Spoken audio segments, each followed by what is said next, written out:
അസ്സലാമു അലൈക്കും വറഹ്മത്തുള്ളാഹ്. അജ്ഞതയുടെ ഘനാന്തകാരങ്ങളിൽ ആപതിച്ച അറേബ്യൻ സമൂഹത്തെ വിജ്ഞാനത്തിൻ്റെ വാതായനത്തിലേക്ക് കൈപിടിച്ചുയർത്തിയ ഹബീബായ നബിത്തങ്ങൾ ജന്മം കൊണ്ട മാസം റബീഉൽ അവ്വൽ വരവായി. നബി സല്ലല്ലാഹു അലൈഹി വസല്ലമ തങ്ങൾ ജനിക്കുന്നതിൻ്റെ മുമ്പ് തന്നെ ഗർഭസ്ഥ ശിശുവായിരിക്കെ തന്നെ ആമിന ബീവിയിൽ പല അത്ഭുതങ്ങളും പ്രകടമായിരുന്നു. നബി സല്ലല്ലാഹു അലൈഹി വസല്ലമ തങ്ങൾ അവിടുന്ന് ഗർഭസ്ഥ ശിശുവായിരിക്കെ ഓരോ അമ്പിയാക്കളും വന്നുകൊണ്ട് ഓരോ മാസത്തിലും ആമിന ബീവി റളിയല്ലാഹു തആല അൻഹയെ സമാധാനിപ്പിച്ചിരുന്നു.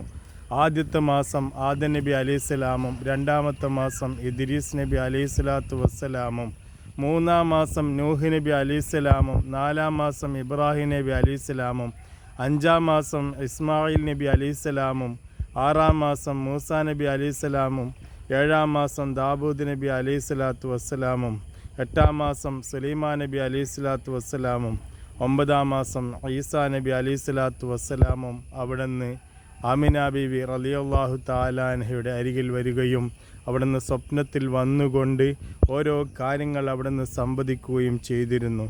വകുല്ലു വാഹിദിൻ യഖൂലു ലഹാ, ഓരോ ആളുകളും ആമിന ബീവി റളിയല്ലാഹു അൻഹയോട് പറയുന്നുണ്ടായിരുന്നു, ഇദാ വളഅതി ശംസൽ ഫലാഹി വൽ ഹുദാ ഫസമ്മിഹി മുഹമ്മദ, സന്മാർഗത്തിൻ്റെയും വിജയത്തിൻ്റെയും സൂര്യൻ അവിടുന്ന് പ്രസവിച്ചു കഴിഞ്ഞാൽ, മുത്തുനബി സല്ലല്ലാഹു അലൈഹി വസല്ലമ തങ്ങളെ പ്രസവിച്ചു കഴിഞ്ഞാൽ ഫസമ്മിഹി മുഹമ്മദൻ, മുഹമ്മദ് എന്ന് പേരിടുക എന്ന് ആമിന ബീവി റളിയല്ലാഹു അൻഹയോട് സ്വപ്നത്തിൽ വന്നുകൊണ്ട് ഓരോ നബിമാരും പറഞ്ഞിരുന്നുവെന്ന് ചരിത്രത്തിൻ്റെ കിതാബുകളിൽ രേഖപ്പെടുത്തി വച്ചതായി കാണാം.